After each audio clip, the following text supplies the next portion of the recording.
Hello everyone. तो क्या हाल चाल है आप सभी के। उम्मीद करते हैं सब अच्छे से होंगे।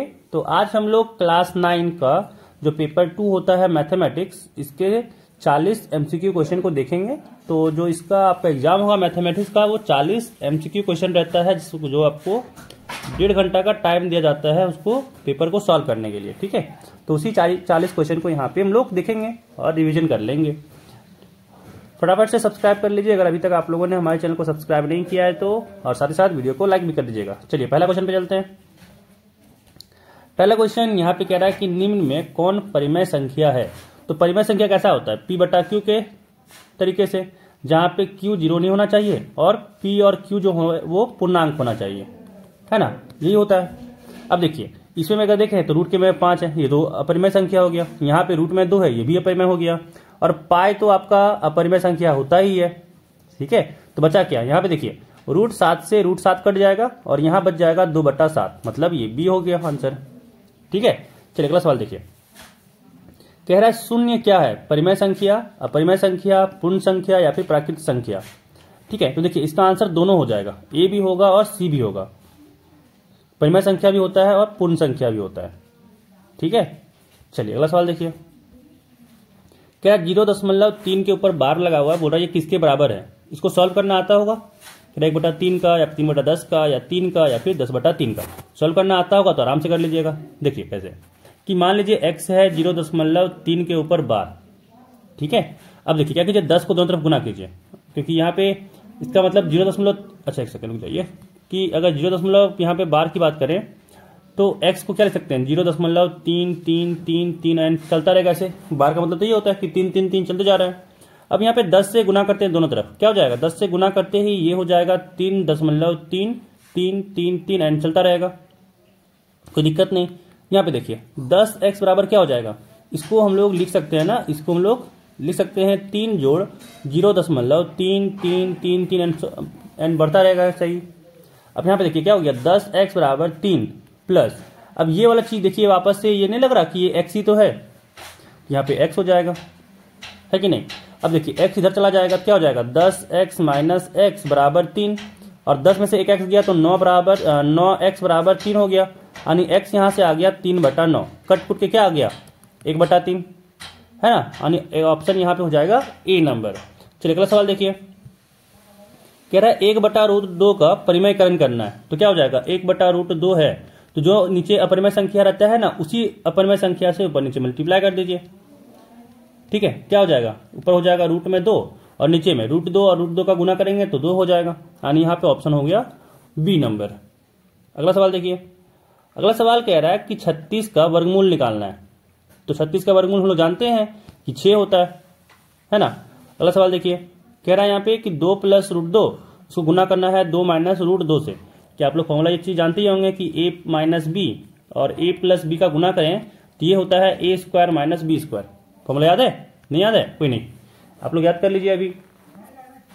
तो इस फॉर्मूले से यहाँ पे देखें क्या हो जाएगा, 2 × 2 4 हो जाएगा, क्योंकि a² होता है माइनस फिर b² होता है, यानी √2 × √2, तो √2 का घात 2 हो जाएगा। तो यहाँ पे हो गया 4 माइनस √2 का घात 2 करेंगे तो ये हो जाएगा 2, क्योंकि √2 × √2 2 होता है। फिर 4 में से 2 गया तो 2 बचा, यानी यहाँ पे आंसर आ गया ए। ठीक है, 2 आ गया। चलिए अगला सवाल देखिए। कह रहा है निम्नलिखित में से कौन बहुपद नहीं है। ठीक है, कौन बहुपद नहीं है। देखिए बहुपद जो होता है वो आपका इस तरीके का होता है कि x का जो भी पावर रहेगा वो ऊपर रहेगा, अंश में रहेगा। ठीक है, हर में नहीं रहता है। यहाँ पे देखिए हर में y के पावर है, जो भी आपका अचर राशि होता है ना, वो हमेशा नीचे होता है, ऊपर होता है। ठीक है, ऐसे कि x² + 3x + 2 ऐसे करके। देखिए यहाँ पे y नीचे में है तो y नीचे तो रहना ही नहीं चाहिए, है ना, सब y जो होगा वो ऊपर रहना चाहिए, न्यूमरेटर में, जिसको बोलते हैं अंश में रहना चाहिए। तो इसमें यहाँ पे नीचे में है, इसी कारण से ये बहुपद नहीं होगा। चलिए अगला सवाल देखिए। कह रहा है निम्नलिखित में से कौन सा त्रिघाती बहुपद है। देखिए त्रिघाती बहुपद का मतलब होता है कि प्लस माइनस के साथ 3 टर्म हो। देखिए 1 2, इसमें 2 ही है तो ये नहीं होगा, 1 2 3, इसमें 3 है, हाँ ये हो जाएगा। ठीक है, ये हो जाएगा। इसमें देखिए 1 2 ही है, इसमें भी 1 2 ही है इसमें। ठीक है, तो प्लस के साथ या माइनस के साथ जब 3 रहता है तो उसको कहते हैं त्रिघाती बहुपद। अगला सवाल देखिए, यहाँ पे कह रहा है बहुपद एक दिया हुआ है, मैं बोल रहा है कि एक्स स्क्वायर का गुणांक क्या है। इसको अगर ढंग से लिखें यहाँ पे तो ये x square plus x plus 2 है ना। तो देखिए एक्स स्क्वायर के साथ क्या गुना है, जो भी गुना होता है उसी को कहते हैं गुणांक। तो एक्स स्क्वायर के साथ देखिए कुछ नहीं मतलब 1 है, ठीक है, तो इसका गुणांक हो गया बी नंबर 1, ठीक है। चलिए अगला सवाल देखिए, अगला सवाल यहाँ कह रहा है कि पी एक्स बराबर 2x प्लस 1 है, ठीक है। कह रहा है इसका शून्यक क्या होगा। तो देखिए शून्यक निकालना है, सिंपल सा इसको 0 से बराबर कर दीजिए, ठीक है। तो यहाँ से क्या हो जाएगा 2x बराबर, देखिए बाएं तरफ प्लस में था, दाएं तरफ जाते ही माइनस में हो जाएगा, यानी यहाँ पे -1 हो गया। तो x बराबर यहाँ से क्या हो जाएगा, देखिए 2x के साथ गुना है तो जब उधर भेजेंगे तो ये भागा में हो जाएगा, है ना। जो चीज बाएं साइड में गुना में होता है दाएं साइड में भागा में हो जाता है। यहाँ से हो गया x बराबर -1/2, यानी यहाँ पे हो जाएगा इसका आंसर बी। इसका आंसर बी हो गया। चलिए अगला सवाल देखते हैं। अगला सवाल यहाँ पे कह रहा है कि 3x square plus x plus 1 को x माइनस 1 से भाग देने पर शेषफल क्या प्राप्त होगा, ठीक है। शेषफल निकालना है। तो क्या आप लोगों को पता होगा कि जब हम लोग x माइनस 1 से भाग देंगे ना इसको 3x square plus x plus 1 को, है ना, तो इतना भागा देके सॉल्व नहीं करेंगे। क्या करेंगे कि मान लीजिए वो जो आपका यहाँ पे दिया हुआ है बहुपद वो px है, ठीक है, और ये 3x square plus x plus 1 है। अब यहाँ पे बहुपद है तो x माइनस 1 से भाग देंगे ना तो शेषफल आपका, देखिए x माइनस 1 को 0 से बराबर कीजिए तो x बराबर क्या होगा 1, तो x बराबर 1 इस पे रख दीजिए, यही आपका हो जाएगा शेषफल। यानी p जो 1 निकालिएगा ना, जहाँ पे x बराबर 1 रखिएगा, यही आपका हो जाएगा शेषफल, ठीक है। यहाँ से कितना हो गया 3 गुने 1 का अगर पावर 2 करेंगे तो 1 ही रहेगा, प्लस यहाँ पे 1 गुने 1 तो 1 ही था, प्लस यहाँ पे 1 है, यहाँ पे कितना हो गया 3 प्लस 1 यानी 3 और 2 5 हो गया। आंसर यहाँ पे सी हो जाएगा। नहीं तो आप लोग गुना यहाँ पे भाग करके भी देख सकते हैं, ये 5 ही आएगा, ठीक है, ये 5 आएगा। चलिए अगला सवाल देखिए। अगला सवाल कह रहा है कि निम्न में से कौन 2 चर वाला रैखिक समीकरण है, ठीक है। 2 चर वाला रैखिक समीकरण है मतलब वेरिएबल, सॉरी यहाँ पे शायद हम गलती से अचर नाम ले लिए थे, यहाँ पे चर नाम लेना था हमको, वो y वाले में यहाँ पे हाँ चर नाम लेना था। देखिए चर जो होता है कभी भी हर में नहीं होना चाहिए, हम अचर गलती से बोल दिए थे। चलिए अगला सवाल देखिए। हाँ, अब यहाँ पे कह रहा है कि कौन निम्न में से कौन 2 चर वाला रैखिक समीकरण है। 2 चर, ठीक है ना, चर जिसमें 2 होना चाहिए, जैसे x y z a b c d ये सब जो होना चाहिए वो 2 ही होना चाहिए, उसी कहते हैं 2 चर। देखिए इसमें x ही बस है तो इसमें एक ही चर हुआ, इसमें भी बस x है तो इसमें एक ही चर हुआ, इसमें भी x है तो इसमें भी एक ही चर हुआ। इसमें देखिए x और y 2 अलग अलग चर है, तो यहाँ पे आंसर डी हो जाएगा, ठीक है। 2 अलग अलग चर होना चाहिए जो x y a b c d alpha beta gamma delta जो भी हो। चलिए अगला सवाल देखिए। अगला सवाल कह रहा है कि x माइनस वाई बराबर 2 का हल है ना। तो क्या कीजिए पॉइंट्स को उठाइए और रखिए उसमें, देखिए कौन यहाँ पे बराबर हो जा रहा है बाएं साइड और दाएं साइड। तो बाएं साइड में रखना है, देखिए x को 2 रखें माइनस y को 1 रखें, तो ये कितना आ गया 1 आ गया, जो 2 के बराबर है ही नहीं, मतलब ये गलत हो गया। चलिए दूसरा नंबर रखिए, तो अगर 4,2 को रखें तो हो जाएगा x की जगह पे 4 माइनस y की जगह पे 2, 4 माइनस 2 2 आया जो 2 के बराबर होता है, यानी ये सही हो गया। तो इसका आंसर हो जाएगा दूसरा नंबर। अगला सवाल देखिए। अगला सवाल कह रहा है कि 2 चर वाले रैखिक समीकरण को 2 चर वाले रैखिक समीकरण के हल होते हैं, ठीक है। तो 2 चर वाले रैखिक समीकरण के हल अनंत होते हैं। यहीं पे देख लीजिए, यहीं पे देख लीजिए कि अगर x को चेंज करेंगे तो y भी हम लोग का चेंज होते रहेगा। x को 1 2 3 4 कुछ भी रखते जाइए, y भी उसी के अनुसार आपका चेंज होते रहेगा, है ना। तो 2 चर वाले रैखिक समीकरण के हल अनंत होते हैं। चल देखिएगा। अगला कह रहा है कि बिंदु -3, -5 किस चतुर्थांश में आएगा। तो आप लोग को अगर याद होगा कि इसमें होता है प्लस प्लस वाला, इसमें होता है माइनस प्लस वाला, इसमें होता है माइनस माइनस वाला, और इसमें होता है प्लस माइनस वाला, ठीक है। अब देखिए दोनों जगह पे माइनस है, यानी कौन सा चतुर्थांश आ गया तीसरा, यहाँ हो जाएगा तृतीय, ठीक है। चलिए अगला सवाल देखिए। कह रहा है कि बिंदु C का निर्देशांक है, यहाँ पे बिंदु C कहाँ है, हाँ C यहाँ पे है, ये है C, ठीक है। यहाँ पे देखिए x में कितना चला, x की ओर ये चला है -5, तो हो जाएगा -5, y की ओर कितना चला, तो y की ओर ये 2 चला है, तो -5,2 हो जाएगा ऑप्शन नंबर ए। चलिए अगला सवाल देखिए। अगला सवाल यहाँ पे कह रहा है कि 105 डिग्री का संपूरक कौन है। ठीक है, 105 डिग्री का संपूरक कोण। तो संपूरक कोण क्या होता है कि वैसे दो कोण जिसको जोड़ने पे हमको 180 डिग्री मिल जाए, उसी को कहते हैं संपूरक कोण, है ना। तो देखिए 105 डिग्री का संपूरक कोण निकालना है, तो ज्यादा कुछ दिमाग नहीं लगाना, 180 से घटा दीजिए, वही हो जाएगा आपका संपूरक कोण। क्या करना है कि हमको चाहिए, मान लीजिए एक्स ने हम मान लेते हैं संपूरक कोण है 105 डिग्री का, तो क्या करना होगा 180 डिग्री में से 105 डिग्री को घटाना होगा, जो आएगा वही आपका हो जाएगा संपूरक कोण। ठीक है, यानी ऑप्शन डी हो जाएगा। चलिए अगला सवाल देखिए। कह रहा है यदि दो कोणों का योग 90 डिग्री हो तो उन कोणों को क्या कहते हैं। ठीक है, तो उसको कहते हैं दो कोणों का योग बोला जा रहा है। एक सेकंड, तो ये नहीं होगा, दो कोणों का योग बोला जा रहा है, तो ये होता है पूरक कोण। ठीक है, ये होता है पूरक कोण। चलिए अगला सवाल देखिए। चलिए अगला सवाल कह रहा है कि आकृति में AOB एक सरल रेखा है तो x का मान होगा। ठीक है, यहाँ पे AOB जो है एक सरल रेखा है। अब देखिए सरल रेखा है तो ये दोनों जो आपका कोण बना, इन दोनों कोणों का जो आपका ऐड करेंगे तो कितना होना चाहिए 180 डिग्री, है ना। तो यहाँ पे देखिए क्या हो जाएगा, क्योंकि जानते हैं एक सरल कोण का सम होता है आपका, सरल रेखा जो कोण होता है उसका होता है 180 डिग्री सम। तो यहाँ से x निकालना है, क्या हो जाएगा 180 में से माइनस कर देंगे 82 को, 180 में से माइनस कर देंगे हम लोग 82 को, आंसर आ जाएगा, है ना।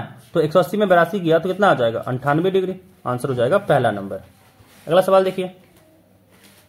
कह रहा है आकृति में x का मान होगा। ठीक है, तो देखिए इसके लिए आप लोग फॉर्मूला पढ़े होंगे शायद, कि जो दो अंदर का जो कोण होता है ना उसका सम बाहर तीसरे वाले कोण के बाहर का जो एंगल होता है उसके बराबर होता है, यानी x जो हो जाएगा वो बराबर हो जाएगा आपका 20 डिग्री प्लस 80 डिग्री के, यानी यहाँ पे हो गया 100 डिग्री। ठीक है, यानी ऑप्शन सी हो जाएगा। अच्छा देखिए कैसे होता बताते हैं, कैसे होता है। अच्छा आपको बता रहे, देखिए यहाँ पे अगर देखें तो क्या है, ये 20 है और ये 80 है। तो हम लोग जानते हैं कि जो त्रिभुज के तीनों कोणों का जो योग होता है वो 180 डिग्री होता है, यानी इसको अगर मान लें हम y, फिलहाल के लिए इसको मान लेते हैं y। ठीक है, तो यहाँ पे देखिए तीनों कोणों का योग जो होगा वो 180 डिग्री होगा, यानी 20 degree plus 80 degree plus y बराबर हो जाएगा 180 डिग्री। कोई दिक्कत? लेकिन यहाँ पे y थोड़ी पूछा है आपसे x पूछा है ना।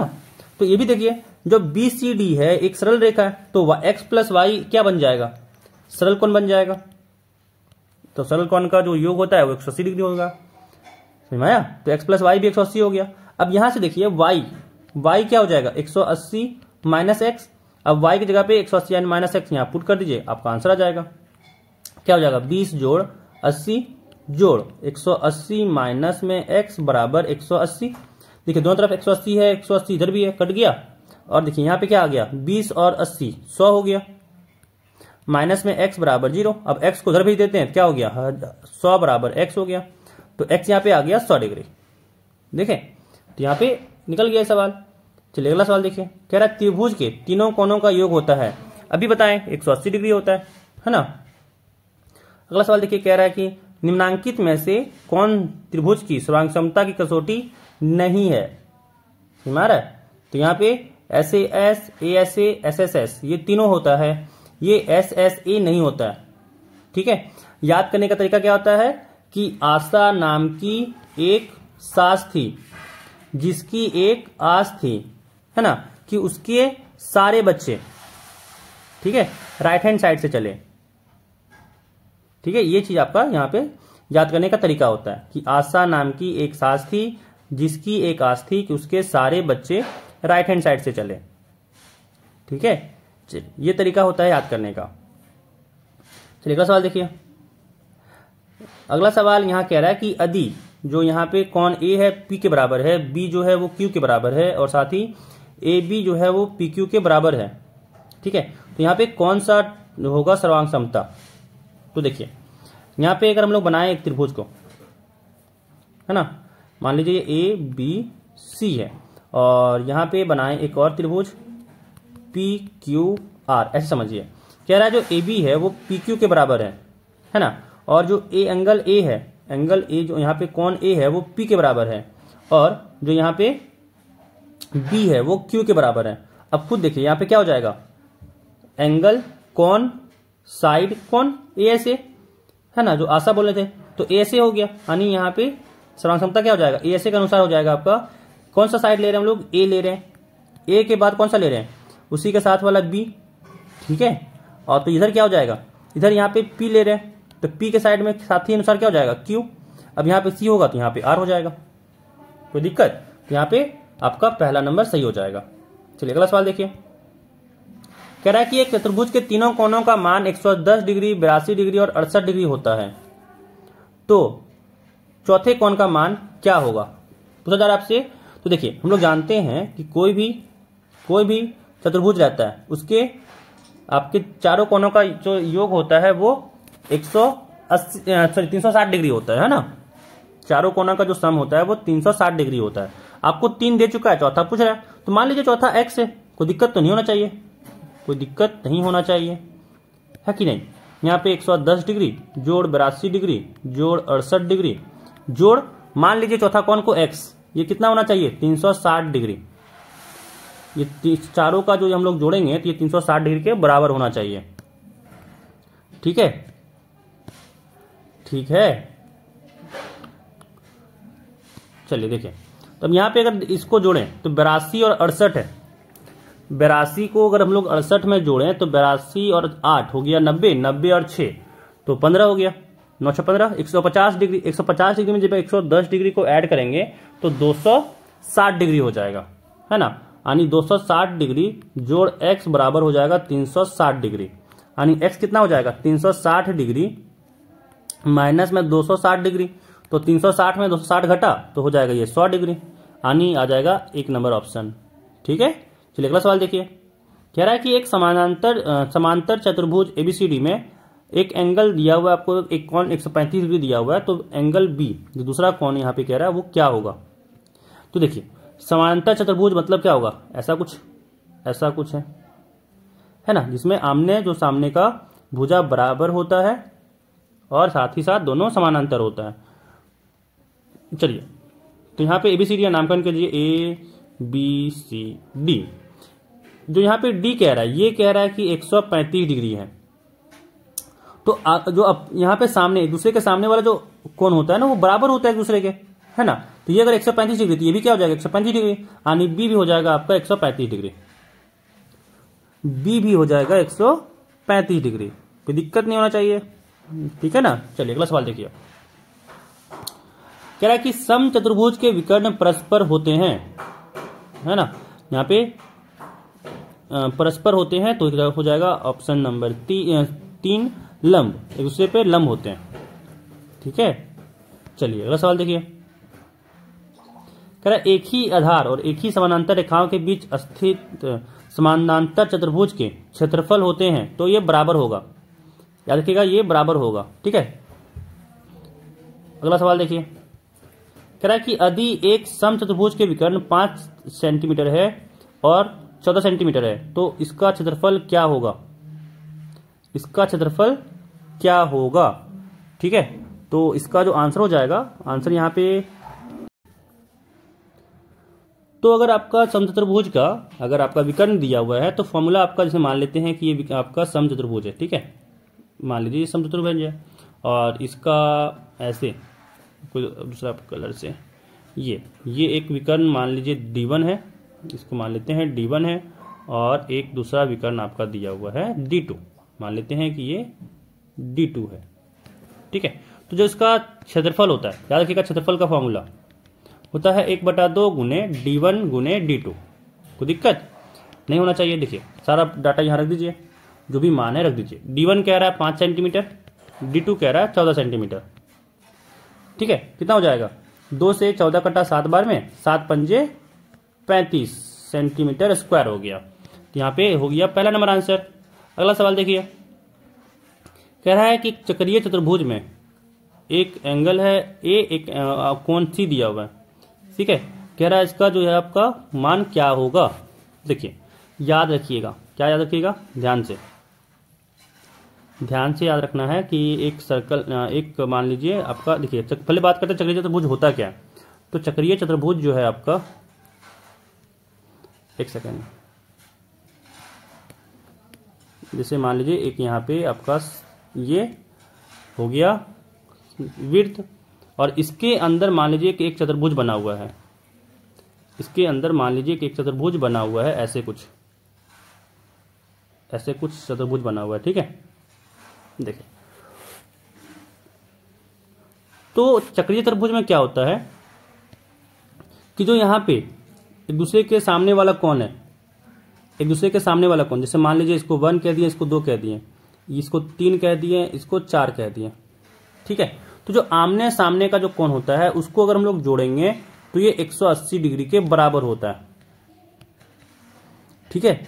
1 और 2 को अगर हम लोग कोण को जोड़ेंगे तो 180 डिग्री के बराबर होगा, 3 और 4 को जोड़ेंगे तो ये भी 180 डिग्री के बराबर होगा। ये चक्रीय चतुर्भुज का प्रॉपर्टी होता है, ठीक है। अब देखिए तो यहाँ पे ए और सी का सम कितना हो जाएगा, 180 डिग्री, तो यहाँ पे आपका आंसर बी हो जाएगा, सॉरी डी हो जाएगा, डी 180 डिग्री, ठीक है।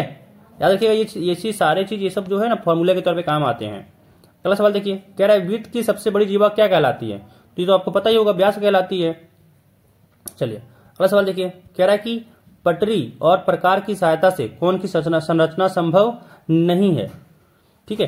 तो देखिए जो 40 डिग्री है वो संभव नहीं है, ठीक है, बाकी सारा चीज बन जाएगा, बाकी सारा चीज आपका बन जाएगा। चलिए अगला सवाल देखिए, अगला सवाल कह रहा है कि हीरोन का सूत्र है, तो हीरोन का सूत्र आपका जो आपका त्रिभुज होता है उसका क्षेत्रफल निकालने के लिए काम आता है, तो ये आपका बी नंबर, ठीक है ना, बी नंबर हो जाएगा आपका हीरोन का सूत्र। चलिए अगला सवाल देखिए, कह रहा है यहाँ पे कि एक त्रिभुज की भुजाएं दिया हुआ है 122, 120 और 22, तो कह रहा है उस त्रिभुज का परिमाप क्या होगा। तो परिमाप की बात करें तो यहाँ पे परिमाप, एक भुजा दिया हुआ तीनों, तो तीनों को जोड़ देंगे काम हो जाएगा, ठीक है, तीनों को जोड़ देंगे काम हो जाएगा। तो यहाँ पे 122